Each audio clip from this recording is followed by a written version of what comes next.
नमस्कार दोस्तों, मैं हूँ आरती प्रजापति यूट्यूब चैनल पर आप सभी का हार्दिक स्वागत करती हूँ।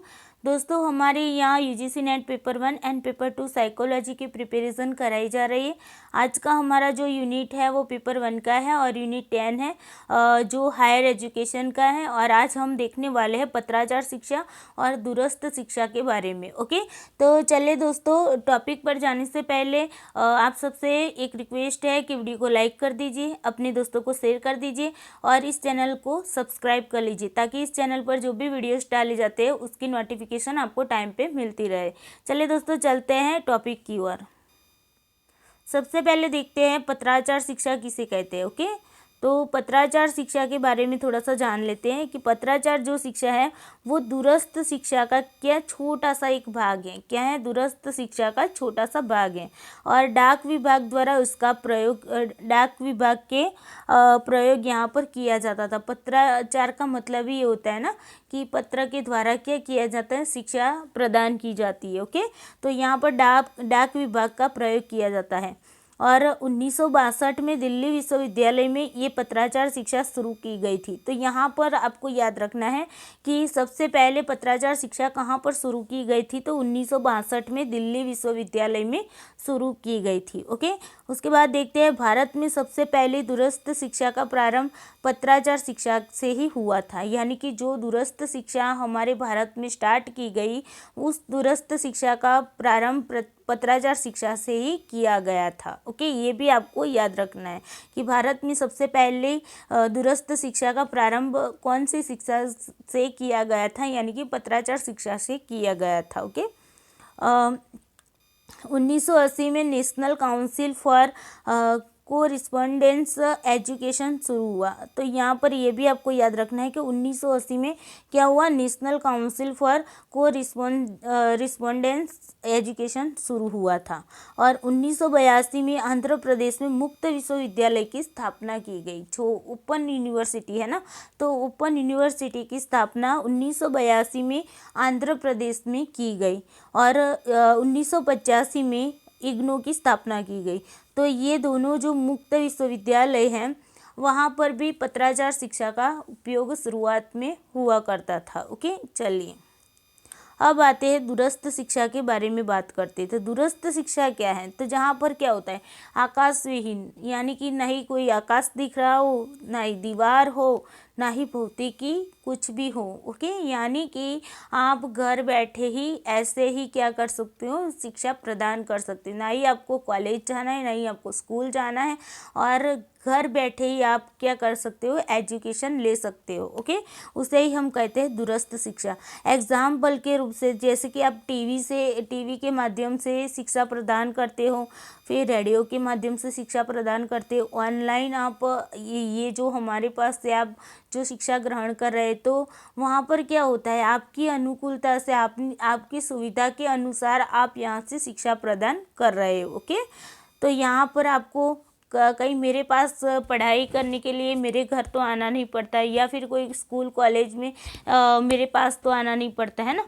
तो ये क्या हुआ, आपका दूरस्थ शिक्षा ही एक टाइप का है। ओके, चलिए दूरस्थ शिक्षा कब दूरस्थ शिक्षा की जो विश्वविद्यालय की जो संख्या है वो है 14 है। ओके, यहाँ पर थोड़ा सा प्रिंट मिस्टेक हो गया है, उसे निकाल दीजिए। दूरस्थ शिक्षा विश्वविद्यालय की जो संख्या है तो वो 14 है। आपको ये भी संख्या भी याद रखनी है, 14 विश्वविद्यालय है। ओके, और उसमें भी 14 में भी एक है आपकी केंद्रीय विश्वविद्यालय जिसे हम क्या कहते हैं, इग्नू कहते हैं ना। तो केंद्रीय विश्वविद्यालय जो इग्नू है, इग्नू। ओके, तो ये जो इग्नू है वो IGNOU Indira Gandhi national open university. Okay, ये आपकी केंद्रीय विश्वविद्यालय है। फिर 13 आपकी स्टेट ओपन यूनिवर्सिटीज़ है। ओके, तो ये भी आपको याद रखना है कि दूरस्थ शिक्षा के माध्यम से जो भी यूनिवर्सिटीज़ प्रोवाइड करा रही है शिक्षा, तो टोटल कितनी यूनिवर्सिटीज़ है, 14 है। और उसमें भी एक हमारी केंद्रीय विश्वविद्यालय जिसे हम इग्नू कहते हैं। Okay, Indira Gandhi Indira Gandhi national open university, okay. और एक है आपकी 13 है आपकी स्टेट ओपन यूनिवर्सिटी। सबसे पहली अमेरिका में इसकी शुरुआत की गई थी। जो दूरस्थ शिक्षा है उसकी शुरुआत सबसे पहले कहाँ पर हुई थी, तो अमेरिका में हुई थी, ओके। और कोठारी आयोग की सिफारिश से भारत में इसकी शुरुआत की गई थी। तो ये भी आपको याद रखनी है कि दूरस्थ शिक्षा की शुरुआत किस आयोग की सिफारिश से की गई है, तो कोठारी आयोग की सिफारिश से की गई है। चलिए अब दूरस्थ शिक्षा की विशेषता के बारे में बात करते थी कि पत्राचार शिक्षा में क्या होता है, डाक के जरिए आपको सारा मटेरियल प्रोवाइड कराया जाता था और आपको घर बैठे ही पढ़ाई करनी होती थी।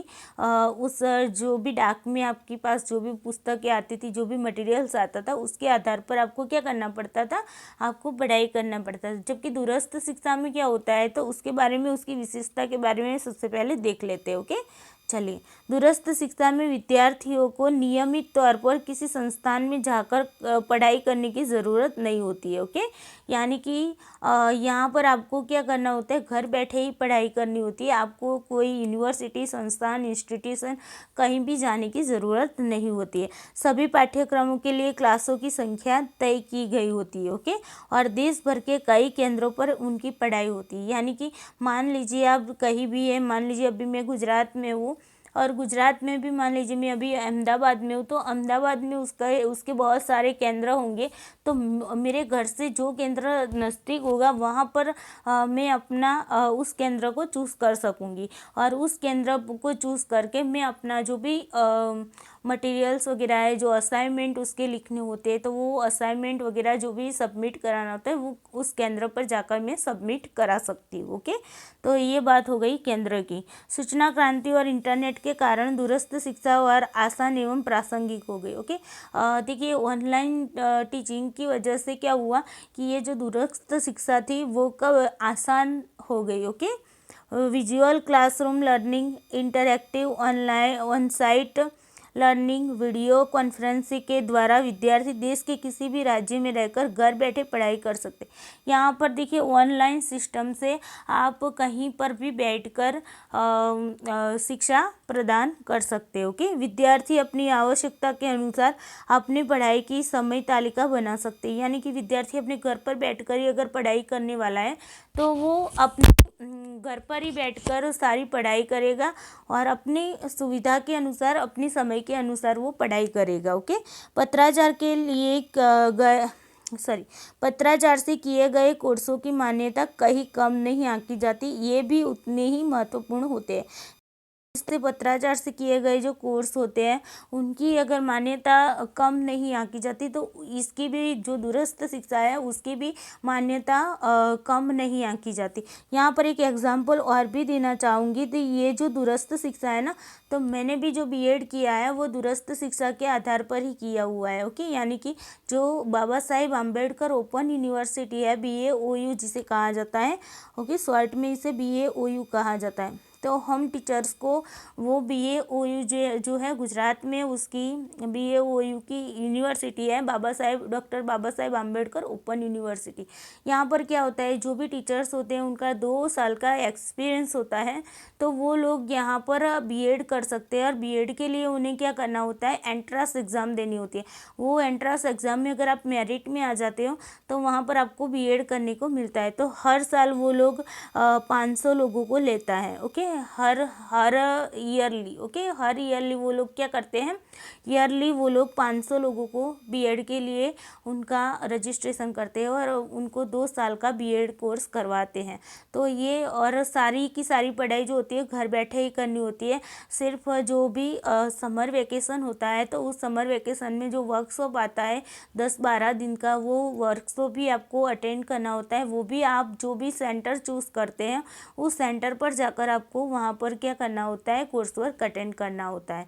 और इस तरीके से आपकी ये घर बैठे ही बीएड की कोर्स कंप्लीट मैंने की हुई है 2014-15 में, ओके। तो ये बात हो गई दूरस्थ शिक्षा की कि इस तरीके से यहाँ पर होता है। मटेरियल भी वो लोग हमें दे देते हैं, ओके, और हमें घर बैठ कर ही पढ़ाई करनी होती है, ओके। चलिए अब आगे देखते हैं। कम खर्चीली होती है। दूरस्थ शिक्षा से पढ़ाई करने की फ़ीस काफ़ी कम होती है। देखिए, आप अगर बीएड करने जाओगे तो आपकी बीएड की फ़ीस कितनी होगी, तो सिंपल से अगर आप गवर्नमेंट में बीएड कर रहे हैं तो गवर्नमेंट में बीएड की फ़ीस 40,000 होगी, है ना, 40,000 होगी। और अगर प्राइवेट में कर रहे हैं तो प्राइवेट में तो 80 से लेकर 1 लाख तक की हो जाती है ना। लेकिन ये जो ओपन यूनिवर्सिटीज़ में जो भी दूरस्थ शिक्षा के माध्यम से बीएड कराया जाता है, तो मैंने जब बीएड की थी तो मेरी बीएड की फ़ीस थी 18,000 रुपये। 2 इयर्स की 18,000 थी। ओके, अभी के हाल के समय में वो 2,000 बढ़ा दिया गया और 20,000 फीस की गई है। तो 20,000 में अगर आप कुल मिलाकर वर्क वगैरह का अगर खर्चा भी निकाल दो तो भी 25,000 में आप आराम से अपना बीएड कंप्लीट कर सकते हो। तो ये क्या हो गई, कम खर्चीली हो गई, यानी कि इसकी जो फीस है वो कितनी काफ़ी कम होती है। यहाँ पर 40,000 है तो यहाँ पर 25,000 में आप 2 ईयर में कंप्लीट अपना कोर्स कंप्लीट कर सकते हो। ओके, ये बीएड की फ़ीस की बात की। इसी तरीके से अदर जो भी कोर्स चलाए जाते हैं दूरस्थ शिक्षा के माध्यम से, वहाँ पर भी काफ़ी कम फीस देखने को मिलती है। ओके, चलिए, उसके बाद सर्वसुलभ विद्यार्थियों की संख्या की कोई सीमा नहीं। ओके, यहाँ पर जो विद्यार्थियों की जो संख्या होती है उसकी कोई सीमा नहीं होती, यानी कि लिमिटेशन कुछ भी होती नहीं है। काम करने के साथ साथ आप पढ़ाई भी कर सकते हैं। जैसे कि मैंने जो पढ़ाई की, जो मैंने बीएड किया, तो अपनी जो गवर्नमेंट जॉब है, गवर्नमेंट जॉब के साथ साथ मैंने वहाँ पर बीएड किया हुआ था, तो वो बीएड हमारा वैलिड माना जाता है। ओके, ऐसा नहीं, वैसे तो क्या होता है कि हम जो भी जॉब हमारी गवर्नमेंट जॉब वाले होते हैं तो उन लोगों को क्या होता है कि आप चालू जॉब में कोई भी अदर कोर्स नहीं कर सकते। लेकिन ये जो है वो दूरस्थ शिक्षा के माध्यम से जो भी हम पढ़ाई करते हैं तो वो कोर्स हमारा वैलिड होता है। उसी तरीके से मैंने सिर्फ ओनली बीएड ही दूरस्थ शिक्षा के माध्यम से नहीं किया हुआ है, मैंने अपना बीए और एमए भी दूरस्थ शिक्षा के माध्यम से ही किया हुआ है, क्योंकि मेरी 12th के बाद ही पीटीसी में मेरा नंबर लग गया था। और पीटीसी के बाद तुरंत ही मेरी जॉब आ गई थी, तो गवर्नमेंट जॉब मैंने तुरंत ही वहाँ पर एक्सेप्ट कर ली थी। तो फिर मेरी सारी की सारी पढ़ाई बाकी रह गई थी। तो बाकी की जो बीए एमए बीएड सभी जो भी और यहाँ तक कि पीएचडी तक की जो भी पढ़ाई है वो सारी की सारी दूरस्थ शिक्षा के माध्यम से ही हो रही है। ओके, तो यहाँ पर क्या होता है दोस्तों कि काम के जॉब करने के साथ साथ आप पढ़ाई कर सकते हो। ओके, कम अंक आने पर भी मनपसंद कोर्स में दाखिला मिल जाता है। यहाँ पर क्या होते हैं, कम अंक होते हैं फिर भी आपको वहाँ पर क्या है, दाखिला मिल जाता है, यानी कि एडमिशन मिल जाता है। किसी भी कोर्स के लिए उम्र बाधा नहीं होती। यहाँ पर क्या होता है, किसी भी कोर्स को अगर आपको करना है तो यहाँ पर आपकी उम्र को देखा नहीं जाता। ओके, यानी कि आप जॉब करते करते वहाँ पर पढ़ाई कर रहे हैं, तो कुछ लोग तो ऐसे भी होंगे, बहुत सारी जो 35 ईयर्स के ऊपर के भी होंगे, तो अभी वो लोग भी यहाँ पर क्या कर सकते हैं, पढ़ाई कर सकते हैं। ओके, तो यहाँ पर उम्र की भी बाधा नहीं होती है। दूरस्थ शिक्षा में सबसे महत्वपूर्ण कार्य पाठ्य सामग्री तैयार करना है। इसमें शिक्षक सामने नहीं होते। देखें, यहाँ पर क्या होता है, हमें जो भी मटेरियल्स प्रोवाइड कराया जाता है वहाँ पर सामने कोई भी शिक्षक नहीं होता है। ओके, तो पाठ्य सामग्री ही शिक्षक का काम करता है। यहाँ पर क्या होता है, पाठ्य सामग्री हमें दे दी जाती है और उसी पाठ्य सामग्री से हमें खुद से पढ़ाई करनी होती है, यानी कि हमारे सामने टीचर्स नहीं होते। हमारा टीचर्स मानो जो भी मानो वो हमारी पाठ्य सामग्री ही होती है। ओके, साधारण कोर्स के साथ ही वोकेशनल कोर्स तथा प्रोफेशनल कोर्स भी दूरस्थ शिक्षा के माध्यम से किए जा सकते हैं। ओके, ये कोर्स सारे जो वोकेशनल प्रोफेशनल जो कोर्स होते हैं और साधारण कोर्स जो होते हैं वो सारे कोर्स यहाँ पर दूरस्थ शिक्षा के माध्यम से किया जाता है, जिस तरीके से मैंने आपको एग्जाम्पल दिया। ओके, आजकल दूरस्थ शिक्षा के द्वारा विद्यार्थी ग्रेजुएट, एमफिल, पीएचडी, डिप्लोमा और सर्टिफिकेट आदि सभी कोर्स कर सकते हो। ओके, इसका एग्जाम्पल मैं खुद ही हूँ। ओके, मैंने बीए एमए और बीएड भी किया और ये पीएचडी भी दूरस्थ शिक्षा के माध्यम से कर रही हूँ। तो ये सारी बात मेरी खुद पर ही आती है। ओके, तो मैं खुद ही एक उदाहरण हूँ आप लोगों के लिए। चलिए आगे चलते हैं। अब थोड़ा सा ये देख लेते हैं कि जो दूरस्थ शिक्षा है उसके बारे में थोड़ी सी बात कर लेते हैं। तो देखिए, विश्वविद्यालय अनुदान आयोग ने 1956 से 1960 की अपनी रिपोर्ट में सायंकालीन महाविद्यालय, पत्राचार पाठ्यक्रम आदि शुरू करने का सुझाव दिया था। ओके, तो यूजीसी ने 1956 से 1960 की जो भी उनकी रिपोर्ट थी, उन रिपोर्ट में उन्होंने सायंकालीन महाविद्यालय और पत्राचार पाठ्यक्रम शुरू करने का सुझाव दिया था। ओके, 1962 में दिल्ली विश्वविद्यालय का पत्राचार पाठ्यक्रम विद्यालय शुरू किया गया। अभी मैंने आपको आगे बताया है ना, 1962 में पत्राचार पाठ्यक्रम विद्यालय शुरू किया गया था। ओके, दिल्ली विश्वविद्यालय का। फिर 1970 का दशक आया तो वहाँ पर पत्राचार पाठ्यक्रमों का विकास एवं प्रसार हुआ। ओके, और फिर 1980 का दशक आया तो सरकार ने मुक्त विश्वविद्यालय प्रणाली चालू कर दी, यानी कि मुक्त विश्वविद्यालय यानी कि ओपन यूनिवर्सिटी प्रणाली की शुरुआत 1980 के दशक में कर दी। 1982 में हैदराबाद में डॉक्टर भीमराव अंबेडकर मुक्त विश्वविद्यालय की स्थापना की गई। देखिए, 1982 में क्या हुआ, सबसे पहली आंध्र प्रदेश में मुक्त विश्वविद्यालय की स्थापना की गई और वो मुक्त विश्वविद्यालय का नाम था डॉक्टर भीमराव अंबेडकर मुक्त विश्वविद्यालय। ओके, शुरुआत में जब वो ये जो भीमराव अंबेडकर मुक्त विश्वविद्यालय ना, उसका नाम शुरुआत में आंध्र प्रदेश में हैदराबाद में आया हुआ था और उसका नाम उस टाइम था अन्नामलाई मुक्त विश्वविद्यालय। क्या था, हैदराबाद में आया तब उसका नाम था अन्नामलाई मुक्त विश्वविद्यालय, 1982 में उसका नाम था। ओके, फिर जाकर उसका नाम डॉक्टर भीमराव अंबेडकर मुक्त विश्वविद्यालय किया गया। ओके, और उसके बाद जब भी आंध्र प्रदेश और तेलंगाना दोनों अलग हुए तो हैदराबाद में जो तेलंगाना था वो हैदराबाद में चला गया, तो हैदराबाद मुक्त विश्वविद्यालय इसका नाम अभी के हाल के समय में किया गया है। ओके, तो ये तीनों बात आपको याद रखनी है। शुरुआत में हैदराबाद में ये था तो हैदराबाद में। ओके, लेकिन शुरुआत में कौन से स्टेट में था, तो आंध्र प्रदेश में था। ओके, और शुरुआत का उसका नाम क्या था, अन्नामलाई मुक्त विश्वविद्यालय था। ओके, तो अन्नामलाई मुक्त विश्वविद्यालय था, फिर उसे बदलकर डॉक्टर भीमराव अंबेडकर मुक्त विश्वविद्यालय किया गया। और उसके बाद क्या हुआ, जब आंध्र प्रदेश और तेलंगाना दोनों अलग हुए तो हैदराबाद जो था वो तेलंगाना में चला गया, तो हैदराबाद मुक्त विश्वविद्यालय इसका नाम कर दिया गया। ओके, तो अभी के हाल के समय में जो हमारी पहली दूरस्थ शिक्षा का जो ओपन यूनिवर्सिटी है, उस ओपन यूनिवर्सिटी का अभी का हाल का नाम अगर पूछा जाए तो आपको याद रखना है हैदराबाद मुक्त विश्वविद्यालय। ओके, चलिए आगे चलते हैं। 1986 में दिल्ली में इंदिरा गांधी 85 में। ओके, 1985 में दिल्ली में इंदिरा गांधी राष्ट्रीय मुक्त विश्वविद्यालय की स्थापना की गई। तो इग्नू की भी आपको याद रखना है। ओके, इग्नू की भी आपको क्या करना है, याद रखना है। ओके, इग्नू, तो इग्नू भी आपको याद रखना है कि इग्नू का फुल फॉर्म आपको मैंने बताया था, Indira Gandhi national open university. Okay, तो इसकी स्थापना कब हुई थी, 1985 में हुई थी, 1985 में हुई थी। ओके, चलिए उसके बाद आते हैं 1987 की बात। तो कई राज्यों में मुक्त विश्वविद्यालय यहाँ पर खोले गए और फिर नवंबर 1989 में राष्ट्रीय मुक्त विद्यालय शिक्षण संस्था स्थापना की गई। देखिए, नवंबर 1989 में राष्ट्रीय मुक्त विद्यालय शिक्षा संस्थान की स्थापना की गई, ये भी आपको याद रखना है।